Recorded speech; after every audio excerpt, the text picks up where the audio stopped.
क्या आपको लगता है कि वास्तविकता में भूत प्रेत जैसी चीज़ें होती है? बहुत सारे किस्से और कहानियाँ ऐसी है जिनको सुनने के बावजूद काफ़ी बार लगता है कि भूत प्रेत जैसी चीज़ें हकीकत है, होती है। जी हाँ, बिल्कुल। पैरानॉर्मल एक्टिविटीज़ की कई साक्ष्य और कई प्रमाण हैं जिनको सुनने के बाद कोई भी नहीं नकार सकता कि भूत प्रेत नहीं होते। लेकिन विडंबना है कि फिर भी साइंस या फिर कानून इन सब में भूत प्रेत जैसी कोई चीज़ों की लेकिन विडंबना है कि फिर भी साइंस और कानून में इन सब चीज़ों की कोई जगह नहीं है, जबकि बहुत सारे किस्से और कहानियाँ ऐसी है जिनके बारे में कई प्रमाण और कई साक्ष्य हैं, लेकिन फिर भी नज़रअंदाज है कि भूत प्रेत जैसी चीज़ें नहीं होती है। ऐसा ही एक किस्सा आज आप सबके बीच में है, जिसको सुनने के बावजूद जो लोग ये मानते हैं कि भूत प्रेत नहीं होते, शायद वो भी मानने लगेंगे कि भूत प्रेत होते हैं, भूत प्रेतों का भी अस्तित्व है, बुरा साया होता है, पैरानॉर्मल एक्टिविटीज़ होती है। तो अब आते हैं आज की कहानी पर, और कहानी है अपने राजस्थान के भरतपुर से। तो शुरू करते हैं शुरू से लास्ट तक। तो welcome to the PKT crime story. आप देख रहे हैं पीकेटी क्राइम स्टोरी और मेरा नाम है पीके कांदल। अगर चैनल पर नए हो तो इस चैनल को याद से सब्सक्राइब करें ऐसी ही और कहानी सुनने के लिए। कहानी शुरू करूं उससे पहले मैं आपको बताऊं कि गोपनीयता बनाए रखने के लिए करेक्टर का नाम बदल दिया गया है, और मेन जो करेक्टर है उसका नाम मैंने कमल रख दिया है कुछ एक रीज़न की वजह से। तो कहानी है अपने राजस्थान की भरतपुर से, और ये कहानी है कोविड काल से, जब अपने देश में पहला लॉकडाउन लगा। मेरे हिसाब से 23 मार्च 2020 को, 23 मार्च 2020 को पहला लॉकडाउन लगा, और इस लॉकडाउन के बाद ही बहुत सारी ऑफिसें, कल कारखाने बंद हो गए, आमजन की रोज़मर्रा रुक गई। लेकिन बहुत सारी तो फैक्ट्रियाँ ऐसी थी, क्योंकि फैक्ट्रियों में ज़्यादातर मैन्युफैक्चरिंग का काम होता था, तो मैन्युफैक्चरिंग तो पॉसिबल नहीं थी, वर्क फ्रॉम होम। लेकिन बहुत सारी ऑफिस ऐसी थी जहाँ से वर्क फ्रॉम होम भी पॉसिबल था। और इस कोविड में लॉकडाउन ने हमें सिखाया कि कैसे ऑफिसों का काम घर पर रहकर भी पॉसिबल है, कैसे एक दूसरे के पास जाने से लोग डरते थे। कोविड की कई वेव आई और फिर वैक्सीनेशन चला, लेकिन इसमें ही बहुत सारी ज़िंदगी में तब्दीली आई। कईयों के घर बदल गए, कईयों के अपने इस कोविड ने छीन लिए। लॉकडाउन में बहुत सारी प्रॉब्लम आई, और वैसे जो आम तौर पर ऑफिसों में रहते थे उनको घर फैमिली के साथ टाइम स्पेंड करने का मौका मिला, मोबाइल से दूर रहने का मौका मिला, नशे पत्ते से दूर रहने का मौका मिला। तो लोगों में काफ़ी ज़्यादा परिवर्तन आया।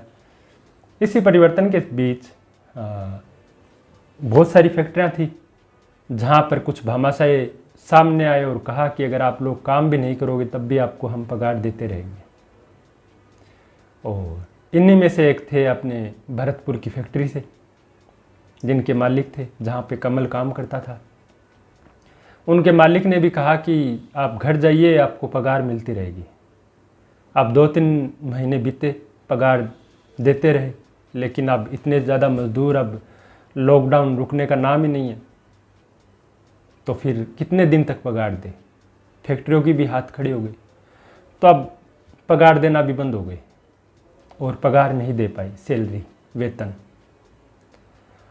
और लॉकडाउन और लंबा चला, 4-5-6 महीना बीतते गए। कभी थोड़ा सा हटा, फिर वापस लगा, वेव पे वेव आती रही, सरकार और ज़्यादा स्ट्रिक्टता बरतती रही, मास्क वगैरह सारा दौर आया। इसी बीच धीरे धीरे कोविड का फिर प्रकोप कम हुआ तो फिर वापस फैक्ट्रियाँ खुलने लगी, कल कारखाने, ऑफिसें, लोग वापस अपने रोज़मर्रा पे जाने लगे, काम काज करने लगे, और लोगों की ज़िंदगी में अब वापस खुशहाली आने लगी। क्योंकि कोविड में लोगों ने गरीबी का वो साइड देखा जो शायद कभी नहीं देखा उन्होंने। तो इसी बीच कमल भी इस फैक्ट्री में काम करता था भरतपुर की, और काफ़ी दिन घर पे रहा लॉकडाउन में। सैलरी मिली 2-3 महीने, फिर बंद हो गई। अब ये फैक्ट्री भी वापस खुली, और खुली तो फिर कमल भी वापस लौटा और अपने काम लग गया। सब खुश। कमल का जो नेचर था वो बहुत ही खुश मिजाज था, कमल सबके साथ हंसता बोलता, एक अलग सा चेहरा था उसका। हर किसी के साथ उसकी बॉन्डिंग अच्छी थी फैक्ट्री में, यहाँ तक कि मैनेजर के साथ भी अच्छी बॉन्डिंग थी। हर किसी को हंसाता, हर किसी से बात करता। सब लोग कमल को पसंद करते थे, उसका नेचर ऐसा था। कुछ एक लोग होते हैं जिनकी सब लोगों के साथ अच्छी उठ बैठ होती है, उसी में से एक कमल था। कमल सबसे मिला, लेकिन इस बार कमल में अजीब सी चेंजिंग थी। अब वो पहले जितना खुश नहीं था, पहले जितना मिलनसार नहीं था। लोगों ने बहुत सारे साल बाद कमल में इतना बड़ा चेंजिंग देखी थी, लेकिन फिर कुछ लोगों ने ये समझा कि यार कोविड है, पता नहीं 2-3 महीने पगार भी नहीं मिली लास्ट महीने, तो हो सकता है कोई घर की फाइनेंशियली कंडीशन हो, कुछ टेंशन हो। मैनेजर ने भी देखा कि अब कमल पहले जैसा नहीं रहा। कमल के नेचर में अब बहुत ज़्यादा परिवर्तन आ चुका है। ना वो ज़्यादा खुलकर बोलता है, ना बातचीत करता है, बस काम और काम। और इस बार उसने मैनेजर से रिक्वेस्ट की कि मुझे थोड़े पैसे की नीड है, ज़्यादा एक्स्ट्रा, तो मुझे एक्स्ट्रा वर्क दिया जाए, मैं ओवर टाइम करूँगा। तो मैनेजर ने उसे ओवर टाइम दिया। चूँकि फैक्ट्री भी काफ़ी टाइम से बंद थी, तो यहाँ पे काम पेंडिंग था, तो कमल काम करता रहा ओवर टाइम। करते करते एक दिन मैनेजर ने 6-7 दिन बाद कमल को बुलाया और पूछा कि तुम कंटिन्यूसली काम कर रहे हो 6-7 दिन से, थकते नहीं क्या? तो कमल ने बोला कि नहीं, मुझे पैसों की नीड है। फिर मैनेजर ने कहा कि डे नाइट ड्यूटी कर रहे हो, कभी कभार नाइट में हाफ आवर 1 आवर सोते हो, तुम्हें नींद नहीं आती क्या? तो कमल ने कहा साहब अब हमें नींद कहाँ आती है। तो फिर मैनेजर ने समझा कि कोविड में घर पे था, फाइनेंशियली कंडीशन वगैरह 100 चीज़ें हैं, ठीक है चलो काम कर रहा है, अपने को काम से मतलब है, इसको सैलरी से। ऐसे करते करते काफ़ी दिन बीते। ऐसे ही एक दिन नाइट ड्यूटी कर रहा था कमल, तो सिक्योरिटी गार्ड जहाँ कमल ड्यूटी कर रहा था वहाँ एक बार पहुँचा कुछ चीज़ लेने के लिए। तो उसने देखा कि कमल की चेयर पे कुछ, कमल है या पता नहीं, लेकिन कमल से ज़्यादा कद काठी लंबा चौड़ा एक शरीर का कुछ इंसान बैठा हुआ है। कमल जैसा है लेकिन कमल की हाइट उतनी नहीं है, उसकी हाइट बहुत है, लंबा चौड़ा। तो वो चीखता चिल्लाता भागा और मैनेजर को बोला कि कमल की चेयर पे ऐसे लग रहा है जैसे कमल नहीं है बल्कि कोई और है, बहुत लंबा चौड़ा कद काठी का कोई और ही लग रहा है, अजीब सा, डरावना, खौफनाक। तो मैनेजर भी वहाँ पहुँचा, मैनेजर और बाकी सब कर्मचारी पहुँचे तो देखा कि वहाँ पे कमल रेस्ट कर रहा था, नाइट में थोड़ी देर लेट रहा था। मैनेजर ने फिर सिक्योरिटी गार्ड को डांटा कि ये सब क्या है, अफवाह फैला रहे हो तुम। तो फिर सिक्योरिटी गार्ड ने देखा कि हो सकता है भ्रम हो सकता है। फिर सिक्योरिटी गार्ड वापस अपनी ड्यूटी करने लगा। ऐसे ही कुछ दिन, हफ्ते, 10 दिन, 15 दिन, 20 दिन बीतते बीतते 1 महीना कब हो गया पता ही नहीं लगा। और कमल कंटिन्यूसली डे नाइट अपनी ड्यूटी करता रहा। कभी नाइट में 3 आवर तो कभी 4, कभी हाफ आवर लेट था तो कभी 1 आवर, लेकिन वो ड्यूटी करता रहा अपनी शिद्दत से। इसी बीच वो टाइम आया जब सैलरी मिलनी थी सबको। 7 तारीख का टाइम था, यानी मंथ का पहला वीक, जिसमें सैलरी सबको जानी थी और सबको सैलरी मिली। लेकिन 6 तक कमल ने काम किया और 6 के बाद अचानक गायब हो गया। 7 को सैलरी मिलनी थी। अब सभी ने सोचा कि कमल कहाँ गया, आज तो उसको सैलरी मिलनी थी। फिर सोचा कि कोई अर्जेंट काम आ गया होगा तो चला गया। करते करते हफ्ता 10 दिन बीता लेकिन कमल लौटा नहीं। अब मैनेजर ने कहा कि ऐसे तो कभी हुआ नहीं, आज तक भी कमल कभी गया नहीं, और गया तो बता के गया, अचानक से गायब हो गया और सैलरी भी नहीं लेके गया। कोविड का टाइम था, कोविड के बाद फर्स्ट टाइम वो आया था, उसको फाइनेंशियली सभी को नीड थी उस टाइम, तो ऐसे कैसे हो सकता है। हफ्ता 10 दिन बीता, फिर 6-7 दिन और बीता, तो फिर टेंशन हुई, मालिक को पता लगा।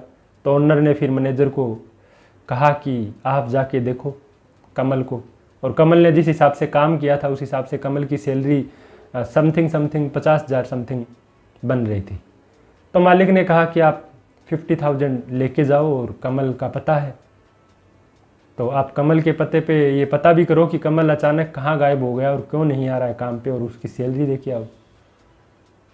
तो मैनेजर और मैनेजर का एक साथी कमल के गांव जाते, यहीं भरतपुर के आसपास में उसका गांव था, और पूछते पूछते कमल का घर और कमल के घर जा पहुंचते हैं। और उसकी बीवी से मैनेजर पूछता है कि कमल कहाँ है। तो उसकी बीवी ने कुछ नहीं कहा, बस मैनेजर की तरफ देखती रही। फिर उसने एक बार और बोला, फिर भी कुछ नहीं कहा। फिर जो साथी था उसने आवाज़ लगाई कि हमें कमल से मिलना है, वो फैक्ट्री में काम कर रहे थे लेकिन वो अचानक गायब है, उनकी सैलरी भी हम लेकर आए हैं, वो सैलरी भी नहीं लेके आए, वो कहाँ है, हमें उनसे मिलना है। तो कमल की वाइफ ने कहा कि वो तो नहीं है। तो मैनेजर ने कहा कि कहाँ गया है, कब आएगा, हमें उससे मिलना है। तो उसने कहा कि अब वो कभी नहीं आएगा। तो मैनेजर भी अजीब कसम कि ये क्या कह रही है। फिर उसने जो कहा उसे सुनकर मैनेजर के पैर तले ज़मीन खिसक गई। 1 मिनट तक तो मैनेजर को होश नहीं था कि वो सपना देख रहा है या हकीकत है। उसने कहा कि अब मेरे पति इस दुनिया में नहीं है और उनको 3 महीना हो गया। जब 3 महीना पहले उनको कोविड हुई तो हॉस्पिटल में एडमिट करवाया गया, लेकिन हम उनको नहीं बचा पाए। लेकिन मैनेजर चूँकि अभी कमल 15 दिन पहले जो फैक्ट्री में काम कर रहा था अपनी आंखों से देखा है, वो कैसे मान ले। तो उसने कहा कि आप ये कैसी बातें कर रहे हो बहकी बहकी। कमल ने कंटिन्यूसली 1 महीने तक हमारी फैक्ट्री में काम किया है और ड्यूटी ही नहीं बल्कि उसने एक्स्ट्रा वर्क भी किया। उसने कहा कि मुझे इस टाइम पैसे की नीड है तो मैं ओवर टाइम करूँगा। उसके वैसे तो 30-35 हज़ार रुपये हो रहे थे, लेकिन एक्स्ट्रा वगैरह करके उसके समथिंग 50 हज़ार के ऑलमोस्ट उसकी सैलरी हुई है और मैं सैलरी लेके आया हूँ उसकी, और आप कह रहे हो कि वो नहीं रहा, हम कैसे मान ले। तो उसने कहा कि आप बाकी सबको पूछ लीजिए। तो मैनेजर ने बच्चों को पूछा, बाकी सारे गांव के अड़ोस पड़ोस को पूछा, तो उन्होंने कहा कि कमल को मरे हुए 3 महीना हो गया। बाकी सब गांव के अड़ोस पड़ोस और भी बहुत सारे लोगों को पूछा। जब 10-15 लोगों से ये बात कंटेस्ट हो गई, एकदम कन्फर्म हो गई, तब मैनेजर को लगा कि हो सकता है। फिर मैनेजर ने एक लिफाफा निकाला और लिफाफा कमल की जो बीवी थी उसकी तरफ बढ़ाया। उसने कहा क्या है। तो कमल ने कहा कि इसमें वो सैलरी है। अब हमारी आंखों के सामने आप तो बोल रहे हो कि कमल 3 महीने पहले मर चुका है, लेकिन मेरी आंखों के सामने कमल ने काम किया है। तो उसने कहा आपकी आंखें धोखे खा सकती है। तो उसने कहा कि नहीं, मैं आज से नहीं हूँ, काफ़ी सालों से हूँ फैक्ट्री में, और कमल चूँकि कमल के साथ मेरी भी अच्छी बॉन्डिंग थी तो मैं अच्छे तरीके से जानता हूँ। मैं कमल का चाल चलन, हुलिया, उसकी आवाज़ सब कुछ जानता हूँ। चूँकि 1 महीने तक उसने काम भी किया है तो मैं तो धोखा नहीं खा सकता। पता नहीं क्या कहानी है। अब मेरे ओनर ने बोला है कि सैलरी दे के आनी है, और चूँकि मेरे आंखों के सामने कमल ने काम किया है तो ये उसकी मेहनत है, और उसकी मेहनत है। अब कमल नहीं है तो उसका क्रेडिट आपको जाता है, ये लाइबिलिटीज़ आपकी है तो मैं आपको दे रहा हूँ। तो उसने लिफाफा निकाला और कहा कि वैसे तो सैलरी 30 हज़ार समथिंग हो रही थी, लेकिन उसका ओवर टाइम था तो ओवर टाइम वगैरह मिला के 50 हज़ार उसकी सैलरी बनी है, तो ये आप रख लीजिए। जैसे ही उसने लिफाफा दिया वैसे ही कमल की बीवी की आंखों से आंसू। अब तक जो वो बात कर रहा था तब तक उसकी आंखों में आंसू नहीं था, लेकिन अब लिफाफा लेते ही कमल की बीवी की आंखों में आंसू। तो फिर मैनेजर ने कहा कि क्या बात हुई, आपके आंखों में आंसू, क्या हुआ। तो उसने कहा कि अब मुझे कहानी समझ आ रही है। मैंने जब कमल के गुजरने के बाद इधर उधर से कुछ गुजारा करने के लिए पैसों का बंदोबस्त किया तो हुआ नहीं, बहुत कम हुआ, जिससे दाल रोटी भी चलनी मुश्किल थी। तो मैं एक दिन ऐसे ही, मेरे कमल के 2 बच्चे थे, तो उसने कहा कि ऐसे ही मैं एक दिन रोते रोते मेरे बच्चों को बोल रही थी कि काश हमें कोई 40 या 50 हज़ार रुपये की कोई मदद कर देता, तो अपने घर के आगे ही, अपन घर के अंदर ही एक दुकान कर लेते राशन की, जिससे घर की राशन पानी चल जाती, धीरे धीरे दुकान बढ़ती रहती और दुकान को मैं संभाल लेती। बाकी मेरे को कोई काम आता नहीं है, बच्चे अभी बहुत छोटे हैं, पढ़ाई लिखाई भी करनी है। तो शायद मेरी उसी बात को कमल ने सुन लिया और वो आपके वहाँ काम करता रहा मरने के बाद भी। बाकी सब मैनेजर वगैरह, मैनेजर का जो साथ में आया था वो सब हक्का बक्का। फैक्ट्री में जाके सबको बात बताई, कोई मानने को तैयार नहीं कि ये कैसे पॉसिबल हो सकता है। फिर फैक्ट्री के जो मालिक थे वो भी गांव आए, उन्होंने भी तफ्तीश की बाकायदा डॉक्टरों से, बाकी उसके गांव से, बड़े बुजुर्गों से, हर एक लोगों से तफ्तीश की, तब तक की जब तक उसे यकीन नहीं हुआ। और बाकी उसके कमल के जो साथ में काम कर रहे थे वो भी आए, उन्होंने भी तफ्तीश की कि ये कैसे हो सकता है, कमल हमारे साथ में काम कर रहा था, चूँकि उन्होंने देखा था बाकायदा कमल डे नाइट ड्यूटी कर रहा था। सब लोगों को जब पुष्टि हुई कि कमल सच में 3 महीने पहले चला गया इस दुनिया को छोड़ के, तब ये कहानी बनी कि उसकी घर की फाइनेंशियली कंडीशन सही नहीं थी और वो एक भूत बन के इस फैक्ट्री में काम करने आया था कि काम करके जो उनके घर वालों को ज़रूरत थी उतना कमाया और फिर गायब। तो ये कहानी है अपने राजस्थान के भरतपुर की भूतिया कहानी। एक भूत जो 1 महीने तक अपनी फैमिली के लिए मरकर भी कमाता रहा। तो आपको क्या लगता है इस कहानी पर?